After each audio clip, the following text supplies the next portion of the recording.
So welcome back to More Money Minutes for Doctors. I'm your host, Katherine Vessenes. I'm also the CEO and founder of MD Financial Advisors. And I have a very, very special guest with me today, Denise Thomas. And Denise is an expert on putting your children through college and not having to pay anything. I should say not having any out-of-pocket expenses. There's no question that if I had met Denise years ago, my whole financial picture would be entirely brighter because I didn't know all the amazing things that she's going to be talking to us today about. I will say one of the mistakes I see doctors making a lot is they haven't planned for college for their kids. And they get to the time that they're in college and they're hit with these huge bills, which, as we know, Yale this year is about $72,000 out of pocket, which means a doctor needs to be making about maybe 120 after tax to pay the tax on that and put that money into college for the student going to Yale. But Denise is going to talk to us about some ways to avoid that and save a lot of money. Dare I say $10,000, maybe even $100,000 more. So welcome, Denise. Hey, Katherine, I'm so glad to be here and to talk with your clients about how they can really do this and help their children to do this for themselves. It is very freeing. There's a freedom about not having to spend your money on your kids' education. Yes, and not going into debt is also another way to be free.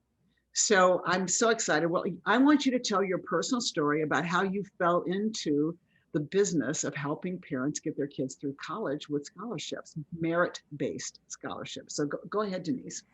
Well, the story starts when, okay, let me just back up just a hair. When I was in college, yes, it was a long time ago, I actually attended school on the Pell Grant, meaning my family was low income. I didn't realize we were poor. I was a kid, and I got news for you. I don't care how much money you're making. Your kids have no idea what's happening in the family finances. They have a roof over their head. They've got food. They've got their toys. They're a happy camper. But I had no idea that we were low income. I had 3 jobs during college. I went to college on the Pell Grant, but I still had trouble making ends meet. I didn't want my kids to go through that. But like the vast majority of Americans, I also did not financially plan for my kids to go to college. Oh yeah, they were going to college. Every conversation around college from the time they were young was when you go to college, not if you go to college. But for some reason, every 3 to 5 years, you kind of have a thought that just passes right through you about, we might want to put some money away for college, and it never happens. Well, just about 2 years or so before my daughter began high school, my husband was laid off twice. Ouch. In 6 months. Then the stock market crashed. And it's the kind of crash that doesn't come back. We had to use what we had left in the savings and in the stock market, the entire 401k, to pay the bills. Oh, and by the way, at that point, we had 2 houses. We had the house on the lake. We had the house in the country. Oh. Expensive lifestyle. You just make these mistakes, right? And it wasn't on purpose. It just sort of happened that way. After the first layoff, we thought, well, we just bought the big house or built the big house on the lake. We might want to rethink that and let's put it on the market. And in doing so, we started looking for another place, and we found the house in the country that was less expensive. And we bought it without selling the first one first. That was another mistake. We should have been working together, Denise. Yes. Oh, my goodness. So here we are with 2 mortgages, literally no income, and the dwindling amount we had access to was just, it was, you could see it leaving. It was going very quickly. When we got to the point where the money was so, like, literally this much, when we only had enough left to pay for a bankruptcy attorney, buy a lawnmower and a trailer, and start mowing lawns to put food on the table. Oh my gosh. The bankruptcy was a liquidation type bankruptcy. When I say there's nothing left, I mean there's nothing left. We're starting off as if we were newly married young kids with no kids, but yet we're in our 40s with kids that were Right. about to go to high school. It was devastating, but at the same time, it made me realize just not long after that, wait a minute, our kids are about to start high school, college is this far away. How the heck were we going to do this? We had no savings. And the bankruptcy, by the way, means no credit to co-sign for those Right. student loans. Right. So it took that off the table completely. It wasn't an option. Even the federal government is not giving your parents a loan if they have a bankruptcy. It's not Right. happening. So I started doing the research at that point, and I realized that we're believing a lot of myths. People believe no one goes to school on a full ride scholarship, or you have to be a genius, or no one, manages this without debt college. Everybody's got debt. That's what you hear all the time. What you don't hear is that kid graduates debt free. That's not in the media. And it should be because it is possible, right? It really should be. You hear about these kids occasionally that maybe they're from the inner city, maybe not, and maybe they were offered millions of dollars in total scholarships over the 20, 30, 40 schools they applied to. I'm not dissing that. That's awesome. But the kid didn't get $1 million. Right. When you do the math, they maybe got $30,000 for the 4 years of the one college that they're going to accept the application to. And I think one of the things that struck me so much, because I met Denise at a conference that we were attending about a year ago at this time. And I mentioned that all of our clients are doctors and dentists. And I'm amazed at how many of them want to put their kids through medical school. I'm like, can't you talk them out of it? And it was like, are you kidding? And you said something that was very profound to me. You go, well, if they're going to do that, then they have to make sure that they get their undergraduate paid for, that they don't have any debt for undergrad. And that would make a huge, huge difference. So, I mean, because we do have some orthodontists in our practice that have $750,000 worth of student debt, which to me seems so onerous. And it's a certain kind of slavery, frankly. It's It an is. indentured servitude. So, Absolutely. yeah. So tell us how your story and how you got those kids through college without having to take out any loans. Just like everyone else, again, one of the myths that we're told is don't do anything until junior or senior year of high school. Right. But the kids that are graduating debt free are starting early. The earlier you start, the more opportunities there are. That's Right. just the bottom line. And let's face it, that isn't that true with any investment, Sure. correct? Sure. Absolutely. If you're 2 years from retirement, either you have a ton of money to retire with, or you're not going to retire with a ton of money. Right. You really need this. The earlier you start, the better off you are. And that is true with this as well. So I was doing the research just as my daughter was starting high school, and everyone was telling me the same thing, you're starting too early. But I'm glad I did, because 600,000 college students graduate debt free every single year. Oh, that's a great That's statistic. 600,000. 30%. It doesn't matter what the economy is doing.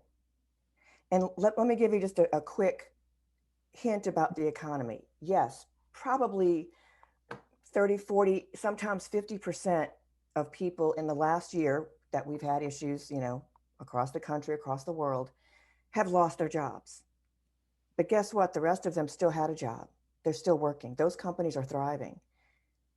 During this entire time, I had 9 new scholarships come to me, brand new. There are still people making money. There's always people making money and always people wanting to give back. So the money is there. In doing this research, I realized that starting early is one of the major keys, not believing the myths to wait. And also, there are myths surrounding the college entrance exams. There's myths surrounding college admissions, what colleges are really looking for. It's different from what it was 30 years ago when some of us were in school. Um, in addition, I happened to be homeschooling my children at the time. That was another question in my head. Well, are they even going to accept my homeschool transcript? Are they even going to get into college? So I had a lot of worries Right. that made me do this research. It wasn't just the research, it was marketing your kids to the college rather than the other way around. I think that is really, really, really huge. Our clients need to be Yes. thinking about this as this is really a marketing problem. How do we tee up your beloved son or daughter so that another school out there is begging for them and that they're going to pay to have them come to their school, right? Would you kind of say that's the summary of it? Exactly. Well, just for an example, there are more than 4,000 four-year colleges and universities in the US. Wow. Most of us can name maybe 50 if we put the name state and university next to it, Mhm. right? Right. But the truth is, for most undergrad is going to be just fine for grad school. If your children, for example, want to attend a specific grad school or a specific medical school, doctoral school, or law school, then go to that school, make an appointment with their admissions counselor, and ask this question: where do you get your most promising applicants? The ones that you accept. Oh, fantastic piece of advice. And then work backwards, right? Because you're going to And get work backwards. schools. Absolutely. I Mhm. had a doctor, no, and a dentist friend who, in his undergrad, he was going to a local school, a good school. And I think he was just about to begin his junior year. He had finished 2 years, had an A, had 4.0 average. He went to the medical school, the dental school that he wanted to attend, and he said, "Look, here's where I am. This is what I'm doing. These are my grades. What do I have to do to make sure I'm accepted Mhm. when the time comes?" It was brilliant. Absolutely, Brian. They said, "Transfer. Really? We have not accepted someone from this particular school in 20 years." Oh my gosh, that's amazing. Yes, Did he end up transferring, I suppose, and got he into the did. school? He absolutely did. It's it's like this. Some schools some schools even know what they're getting from the high school because they have so many kids from that particular high school coming to that undergrad college or university. The same is true with graduate school or professional school and some of the previous undergrads or grad schools. So it's helpful to know that. The same is true when it comes to postgraduate employment. If your son or daughter wants to work for a specific employer, again, ask the question, go to HR. Do they care? Most of them, honestly, do not care. As long as the school is accredited, if it's a STEM school or a STEM type of profession, that whittles your numbers of college opportunities right there a lot, because out of the 400, about 600 and so are accredited for STEM. It's it's like, again, it's doing that homework earlier to kind of say, well, does it really matter? In a lot of cases, it really doesn't. But let's say your son or daughter wants to go to a particular law office and they only hire from Harvard Law. Well, then that's what you need to do. You need to go. Well, let's go back to your kids though, because I want Yeah. to cut to the end of this happy ending and tell what you were able to accomplish for your kids, and then we'll go back and talk about how you did it. So, what were you able to accomplish for your children? The bottom line is, between my two kids, they won 17 scholarships. The total was $199,000. It paid for undergrad for both of them for 4 years, debt free, with cash left over. I love that. And they even had cash for their out of pocket expenses, right? They had some other. Exactly. And it again, it's choosing the right colleges, because some colleges and universities don't let you stack outside scholarships. There's so many little details that make this strategy work. But for me, as the parent, I'm not saddled with debt because, yes, early on we had financial issues. By the time my kids were doing this, we were back up to making six figures again, multiple six figures. So again, the parent that says we make too much money for my kids to, quote, get anything, not true. Depends on what you mean by get anything. Right. Well, let's talk about the 3 or 4 big myths that you see around getting college scholarships. What are they, Denise?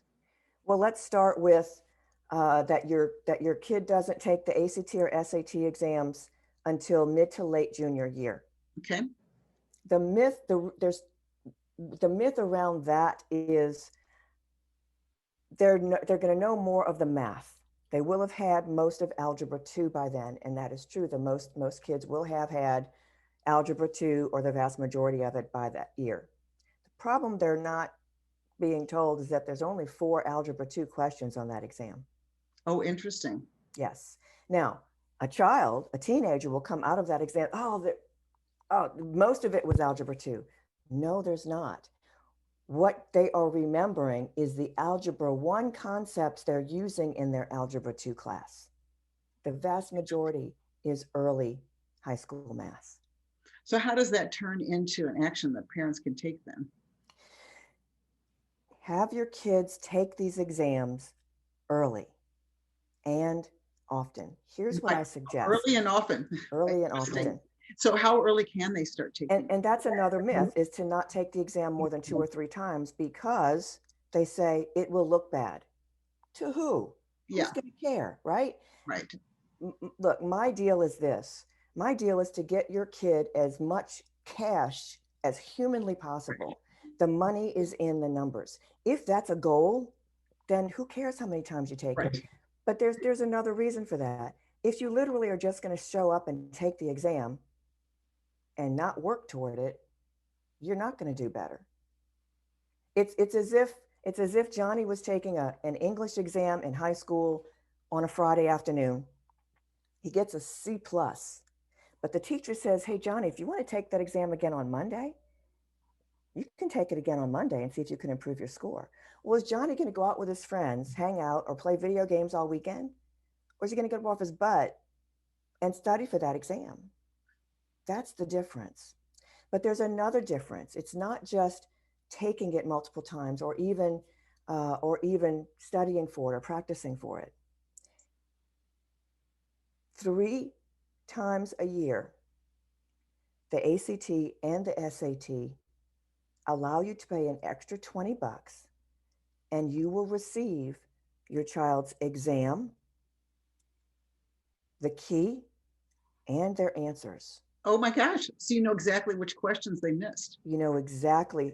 And with particular strategies, they will know whether or not they guessed on those pieces and just happened to get it right, or if they truly didn't know it and they actually tried to work it out and they totally screwed up. I love this. So 3 times a year, you can get copies of the exam. Then, of course, you know what to study for the next time you're taking it. So I'm assuming you're improving your scores each time. You're building your test bank as well. You're building an original exam test bank. If it's possible, and again, many people, because we're believing the myth, don't do this until late, right?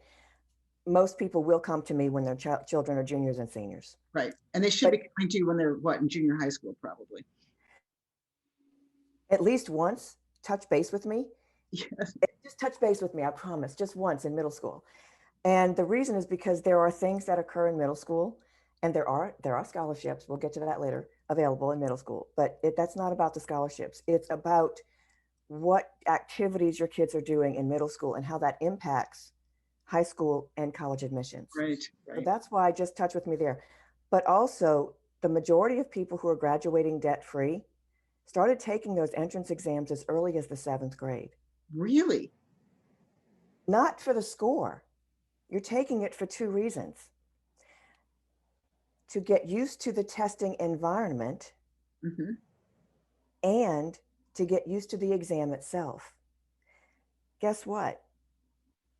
The instructions, the directions on each section do not change, ever. So the student who has taken this exam 4 times is no longer distracted by the rain on the tin roof, the kid bumping his foot against the chair in front of him, or tapping his pencil, or shuffling, or putting on sweaters, or blowing their nose, whatever. They're not distracted. But also, they don't have to take the time when the proctor says go to read the instructions for the section. They go straight to the questions. Well, and plus, if they've got their own bank of questions, they have a really good idea of what's going to be up on the test. I think that's fantastic. Exactly. They're not stressed like everyone else in the room is. Yes. And then, of course, those high SAT, ACT scores turn into what when it comes to scholarship money? Serious money. The largest scholarship in one bucket is going to come from the school you and your children choose to apply to. So let's start with choose wisely as to where you're applying. You want to apply at the schools that want your child, meaning those higher test scores will not only relate to scholarships, but also admissions.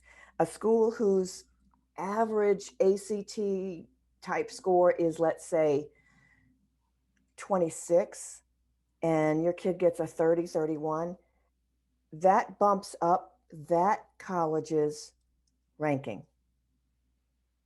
That's why they look for those kids. That's why they give money to have to incite your kids to come to that school. Okay. I would, for our audience today, my clients know how candid I am about this. A huge mistake we made putting our kids through schools. Our two sons were both National Merit Scholars. Could have gone for free. Yeah. They started getting all sorts of offers from this school and that school. And my kids were like, no, I don't want to go there. Of course, they wanted to go to very expensive private Eastern Ivy League schools, which were not scholars, that don't pay any attention to this. Yes. And frankly, I thought it was just a huge mistake financially that we made on their behalf. So I want to pass this on to my clients so they aren't making the same mistakes I did. One of the things that you can do for your children, and look, I know, Katherine, that your company sits down with your clients and does the math for them for their own finances, right? If you invest this much per month, your net worth is likely to be X at retirement. Sure, exactly. Do that math for your kids. Show them two things. There's two numbers they need to know. What is the debt that they're going to end up paying if they go to XYZ school per month? How long is that going to take to pay off? I had a client whose daughter had an offer to attend a school she could afford. In other words, she had a decent scholarship and there was just a little bit left, maybe the meal plan or the housing, or maybe it was just the books. I'm not sure. Just a small amount that mom wanted to pay. But she wanted to go to one of these, we call them dream schools, right? Mm-hmm. We sat down and talked about dream school. The 4-year cost to attend dream school is $260,000. Mm-hmm. And that's only if she only takes 4 years. By the way, most kids take more than 4 these days. Don't we start with that? So the monthly payment for 10 years for that $260,000 is going to be just under $2,900 a month for 10 years. The student's entry-level job in the career that she wanted to get, that she was going to college for, her take-home pay was going to be less than $2,500. Oh, ouch. If she walks out of college bankrupt. Right. She will be living in her mother's basement and forever, right? I mean, there's just no way you can't get away from that. And you can't file bankruptcy with student debt. Exactly. You can't. There's not much you can do. But let's turn it around. The average student debt, now that covers the people who went full hog wild, I'm going to pay $1 bazillion for school on debt, right? Versus I'm only going to pay, maybe I get out of school with $5,000 in debt. The average student debt is $30,000 with the average monthly payment just under $400, $393. Oh, ouch. And our clients, I'm guessing, I haven't done the average, it's easily $250,000 for those that have got. Absolutely. If you've got grad school of any kind, much less professional school, if you add undergrad, because undergrad is going to be, especially if they're living away from home, a minimum of $100,000 extra for undergrad. But let's say that the student pays off that $400 a month in 10 years. And then at age 32 can start putting that $400 a month into their retirement and investing it with you or someone else, right? So they're putting that $400 a month. They could have a net worth at age 63 of $1 million. Sure. That's fantastic. But what happens if they never had that $400 payment at all and can begin just 10 years earlier? Sure, there's a good chance they'll reach that $1 million net worth 10 years earlier at age 53. But you and I both know the best part is continuing to invest Right. until retirement at age 67. Then that student's net worth could be more than $4 million. I love this about you. Yes. The The cute, opportunity cost is huge. That's why oh, I tell clients you've got to start early. but here's the deal. The difference at retirement because of a $30,000 student loan is $2.8 million lost. Yes. It's You, gigantic. you are giving up your dream life for your dream school that, trust me, you're going to forget about 2 years after you graduate. It doesn't matter. Well, I found with our own kids in the dream schools, they're in exactly the same careers now that they would have been if they had taken one of those jobs where they had the full free ride. They're doing Absolutely. exactly the same thing that they would have. Absolutely. And that's another thing that, again, it's another myth that if they attend a dream school, an Ivy League, they will have much more opportunities, they'll get a better pay. No, there are studies that show students who were accepted to Ivy League schools, to name brand schools, yet chose to attend a state university, earned the same average salaries within 5 years of graduating as those who attended the name brand schools. Oh, that's really shocking. Well, but think about it. Another myth. I Yeah, want to go back to the SATs and the ACTs because a lot of whether you become a National Merit Scholar is based upon that pre-P SAT, right? absolutely. You had some great techniques on how to maximize their scores on that. Well, another myth regarding the PSAT exam is that the PSAT is a practice SAT, or that only geniuses and valedictorians become National Merit Scholars. Both of those are lies. And it's not just hearing that from the general masses or high school counselors or even independent counselors like myself. I have heard it said from a multitude of places. They are both wrong. There are 8,000 National Merit Scholars every single year. You name me one other scholarship that gives 8,000 first place winners. Right. Right? The odds of becoming a National Merit Scholar are 1 in 200. That's better odds than your local Rotary scholarship that every high school senior from every high school in your town is going to be applying for. Right. Now, you also know, because you have a child that was a National Merit Scholar, and I do as well, there are schools out there that will give 100% down to half tuition or full tuition or somewhere in between for National Merit Scholars. Now, why is that?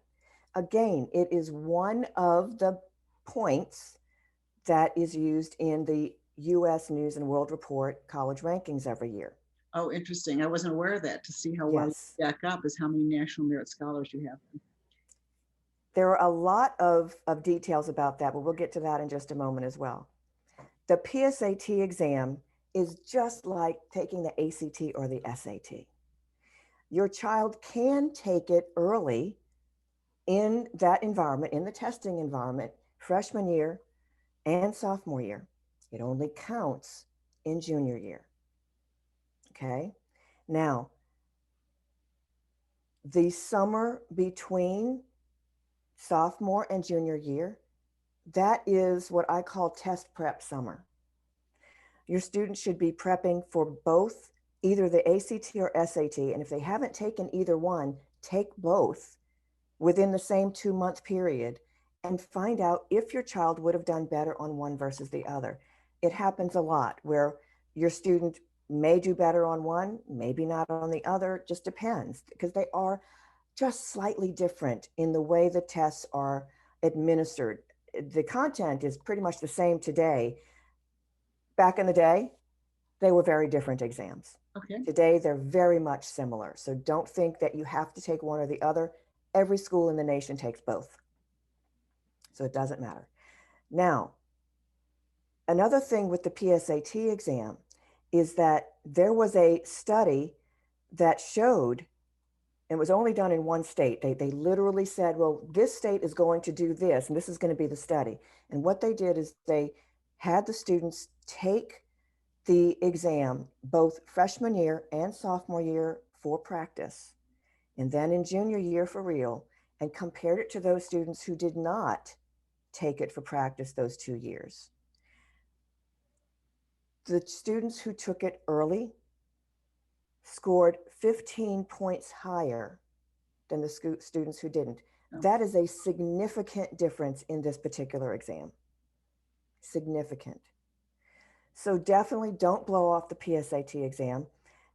But just like any other scholarship, becoming a scholar doesn't mean that offers are going to come to you. You still have to apply to those schools, right? Let me go back. I think yes. One of the things you mentioned to me before is it helps to take the regular SAT, ACT before, and then take the pre-SAT, because it's the pre-SAT that determines whether you're a National Merit Scholar. So to your point, if you've been taking it since you were in 7th grade, and then you finally take it when you're a junior, you've had all those years to prep and really knock it out of the park, right? Get great scores and then get much more offers for better schools. A lot more money, absolutely. And although the vast majority of your clients are medical professionals, their spouse may have a job in a different profession. Sure. One thing that parents don't realize is that many employers offer scholarships for their employees' students. So always investigate that, because some of them are actually aligned with the National Merit Corporation. And the employer may not give a general scholarship for employee students, but they may be aligned with National Merit and give a scholarship based on that score. But what they don't realize is that the application is almost a year prior to taking the PSAT exam. Oh, interesting. The application for the scholarship. So you The really have to plan ahead. For the business scholarship, absolutely. And it can be a very significant amount of money. So tell us a couple of other things you did for your children that got them totally their undergraduate paid and that check for incidental expenses. Well, the thing is, again, most people don't even consider scholarships or any of this until high school junior year, or mostly senior year, after their child has their college acceptance and the financial offer from the college. And then they realize, holy cow, we've got to come up with 40 grand a year. Well, I don't care how much money you're making. Most of us are actually spending that amount of money. We spend up to, we're not putting aside that every year. And right. If you've got multiple kids, well, now you've got to do that more than once. Right. Right? So then they come to me scrambling for scholarships. How do we do this? Yes, the vast majority of scholarships available outside of your college is independent, and most of them are offered for high school seniors. So if you think about the number of scholarships available, it's the bell curve, with the peak being high school seniors, and on either end, on one end, kindergartners. There is a scholarship for kindergartners. On the other end, there are scholarships for medical school and law school. Interesting. That curve goes up is everything in between. Yes, there are scholarships at every age. Yeah. So you've got a child that's already in medical school or whatever, that's still possible for them to get some scholarships, maybe their last year or two. There is still extra money available. My deal is this: you do not stop looking for free money until you get the last parchment in hand. Right, exactly. Because there is money out there. That's great. And that's really your business. It's about coaching and consulting parents on how to get their merit-based aid. Do you also do need-based aid? Most of our clients don't qualify for need-based aid, but do you also work with parents on that? I do, but there's a caveat with need aid. If you were like me and you were on the Pell Grant, going to college on the Pell Grant, there is a federal law that says if you're getting the Pell Grant, then the school cannot, if the child gets, let's say they got 3 more scholarships from local organizations, and those extra scholarships were another 2 or 3 grand. Awesome. you can't apply that to housing and whatnot. Oh, It has interesting. to be applied toward that Pell Grant first. Basically, it knocks down how much Pell you get. Oh, right. So, So it's, yeah, so you have to know that before applying for colleges to know whether or not it's worth the effort of applying for extra scholarships, right? My children applied to a lot of scholarships. When we did the numbers, when we actually said, okay, this is how much cash you earned, and this is the number of scholarships you applied to, let's do the math. And they actually earned $250 per hour applying right. for scholarships. Oh my gosh, that's fantastic. Yeah, What a, I've actually heard parents say, oh, I'm just going to tell my kid to get a job. They'll make more money getting it, their $7 or $8 job than applying for scholarships. I'm like, no, no. it's dispelling these myths. Yes. So let's talk a little bit about the scholarships that are going to be available at the Ivy League, your Stanford, your Yales, those big prestigious, your dream schools, versus a second tier school. Mm-hmm. Boston University, Middlebury, Vermont, with some of those schools, Carleton in Minnesota. Tell us a little bit about the difference in the process there and what you can expect. Well, we can start with Harvard. Harvard's easy. It's a name brand everybody is aware of. Sure. If you went on Harvard's website right now and what I say is instead of looking through the website to find this, just Google it. The name of the school and the words net price calculator. Okay. That will usually put you directly on the page for that school's net price calculator. This is an online calculator. It doesn't save any information, so don't worry about that. That every school in the country is obligated by law to have. Basically, it is your way of having an idea of how much money you're going to have to come up with for your kid for this school. Interesting. So this is a fairly new development in the last 10 years or so. Yes, absolutely. It is really awesome. Now, it's not a guarantee, but if the difference in the net price calculator when your kid actually does apply is more than like a couple of $1,000s coming out, then something's really wrong. So the net price calculator is going to probably take their high school GPA, their test scores, and do some math and say you're going to be entitled to X in scholarships. Is that? It'll come up with a couple of things. Okay. If the school does not ask for GPA and test scores, that school is not giving merit-based scholarships. Oh, interesting. Harvard does not give merit-based scholarships, period. They don't need to. 100% of their applicants are nearly perfect, GPAs and SAT scores. It's now, yes, they do accept students that have B averages and, a little bit under, maybe a 29 in the ACT and range. But they're not giving you money, even if you got a perfect score. Right. For that purpose. They do give need-based scholarships. However, Harvard's idea of need and my idea of need are two different things. Right. Okay. So if, let's say your family brings home, I don't know, let's say they make $150,000. If you put 150 grand in Harvard's net price calculator, because yes, family income is in there, the bottom line is going to come out that you still have to chuck up 20 grand per year. Okay. Now, if you look at that, that's probably one of the same that you'd have to come up with one of your local schools. Right. Right. But if you're making more than 150, you're going to have to come up with more than 20. And going to Harvard is not going to make a difference in your child's future. I guarantee it. That's a hard pill for many parents. It is very hard to get. And that 20,000 doesn't include travel to and from the school. Oh, heck probably no. It doesn't include their health insurance. It doesn't include their laptop or any of that other stuff. So no, and a lot of criteria, a lot of college majors require fees in addition, especially when they end up getting a little bit higher level, maybe not in freshman year, but usually junior, senior year, you're going to have to come up with a little bit more just to add on those little extra fees for labs or whatever it is that they're doing, Yeah.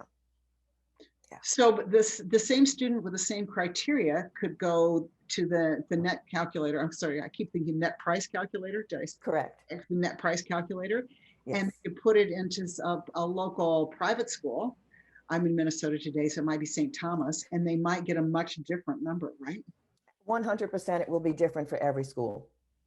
What I would suggest is for a parent to open up a spreadsheet on their computer, put the names of the schools and the numbers that you want, that you're going to be using for the net price calculator. And of course, your real numbers when your children actually apply to these schools are going to be different. It's going to be a lot more detailed, a lot more extensive. Most private schools are going to ask for a financial profile they're going to ask for the value of your home, the value of the cars you drive. I mean, it's really, really detailed. So just giving you a heads up there. But look at the bottom line. You don't want your children to go into debt because we know what that does. We know the hindrances of debt when you're just starting out. You as a parent really should not be taking your investments out to pay for your kids' college, because guess what? You can't eat a diploma. Yes. Your kid is not going to be feeding you, even though you paid 200 grand for them to go to college. And, this is a mistake I see with clients all the time that I try to get rethinking, which is that they're putting all of their savings into college. They're doing it at the expense of their retirement, which means they're going to be having to push their retirement out years and years because they put so much into the college funds. Yeah. And it's not necessary. Right. It's what we have done as a society is we have bought into college marketing and social influences. Think about it this way. That ranking system that comes out every year, that everyone, oh, my kid has to go to a top 20 school.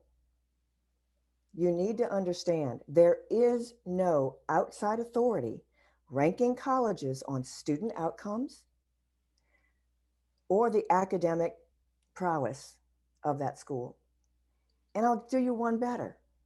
I've actually talked with people who have graduated from some of these Ivy League schools in whatever their degree program is.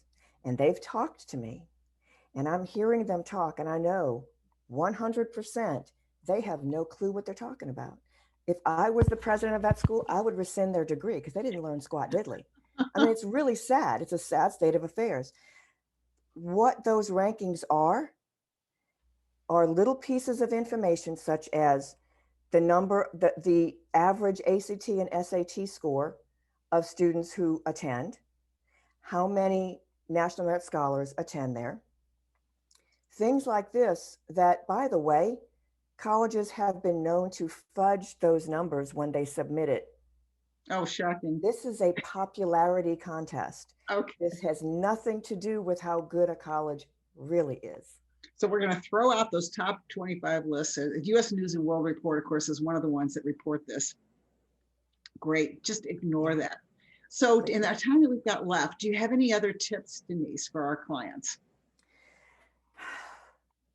Don't believe what you're hearing and what you've heard for the last 30 years.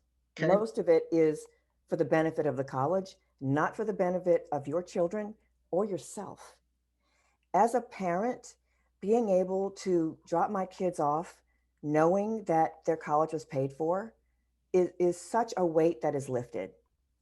Because when I was in school, I dreaded even handing over my tuition check because I wasn't sure it was going to clear.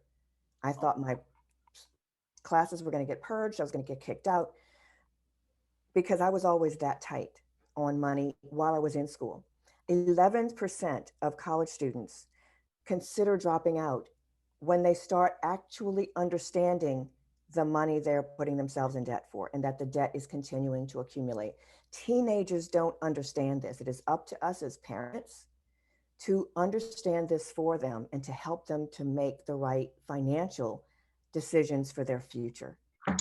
Do the math with your kids.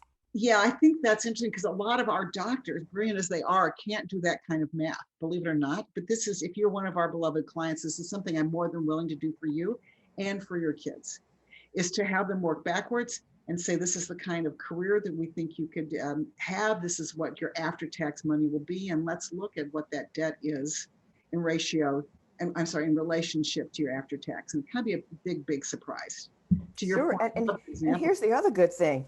Even if you have put all that money aside for years, even if you've sacrificed, you haven't gotten the higher, cell phone package or the best, cable package, whatever, and you've been sacrificing all these years and putting money away you could buy your kids a house at graduation. And now they actually have an right. asset, not just a piece of paper. Or you can buy And yourself a house. a lot of our clients want to retire early, right? Because they're drained, and retiring early sounds like a really good plan for them. Awesome. Well, I love how you took this, what could be a very traumatic experience, and turned it into something that blesses other people profoundly and is a job for you. So can you describe a little bit about your business and what you do in your training programs? And before we kick this off, I mentioned to Denise, I bet I've sent 30 doctors her way just in the last few weeks, because they need your help so badly. And I should mention to my audience, Denise does not pay me anything to do that. We don't get any finder's fees or anything. I just think her services are so fantastic that I want our doctors to have the benefit of them. So go ahead and tell us a little bit about your business. Well, keep in mind, 70% of college students graduate with debt every single year. Even if a child graduates with a minimal amount of debt, maybe they only have $30,000 of debt. With 70% graduating with this debt, what are the odds that your child's spouse will bring in more college debt? And it's going to double or more so. So think about that as well when you're doing the math. What I do for parents is I offer a service that covers literally everything from start to finish, beginning of high school all the way through, let's get them into college with money, with a lot of free money. That includes what to do when. It includes their resume, which the high school to college resume is different from an employment resume. I also show you how to change that resume for college internships and postgraduate employment. We cover the essay, what needs to be in that essay for scholarships and college applications, how to find the right college. And if they're not quite sure of their career choice, we can go through college or career assessments as well. And what they end up with in the end, the very last module, what you don't realize is everything that you've done so far creates an application package for a specific scholarship application that is given in high school senior year, early senior year. Both of my children won that scholarship as well. And so I know exactly what it takes. What is that called? That is the Elks Most Valuable Student Scholarship. The Elks gives out, I think, almost as much as the federal government does in cash every year for college students. Wow. Yeah. It's a lot of money. It's a lot of money. And with both of my children winning it, I know what it takes to win. So I think what's cool is this is mostly an online course that you've created, right? Correct. You don't have to be present. I do teach live classes as well. But once you purchase the course, you can work on it anytime. It is always available for you. If you have multiple children, you can come back a few years later, take it again. You can come in and take the live classes. My goal is to flip that statistic. I want to see 70% of our college students graduating without student debt and 30% graduating with the debt, but knowing what they're doing. Right. Well, I would love 100% of our clients to not have any student debt for their children. Wouldn't that be wonderful? Awesome. I should mention too to our audience, one of the great things that Denise does for our clients is she gives them a very, very deep discount on that course. It'll be one of the best investments you've ever made. I wish I knew about this because I literally spent 7,000 hours researching how to get my kids through college debt free.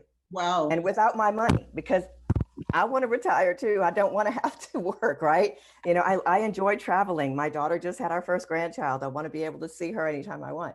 So you don't want to have to work all the time. You want to be able to use your retirement for yourself or those grandbabies and let your kids have the life of their dreams and not have to be stuck with all that debt. Awesome. Well, fantastic information today, Denise. And tell us the name of your company and how people can get a hold of you. And then I'll include it in our show notes too. Excellent. Thank you. The company is called Get Ahead of the Class. So the website is getaheadoftheclass.com.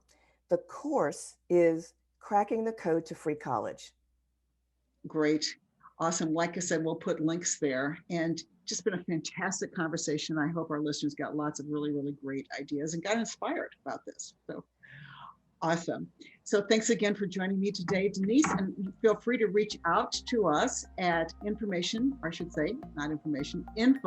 at mdfinancialadvisors.com. And we can also put you in touch with Denise that way too. So take care, continue to stay healthy and prosper.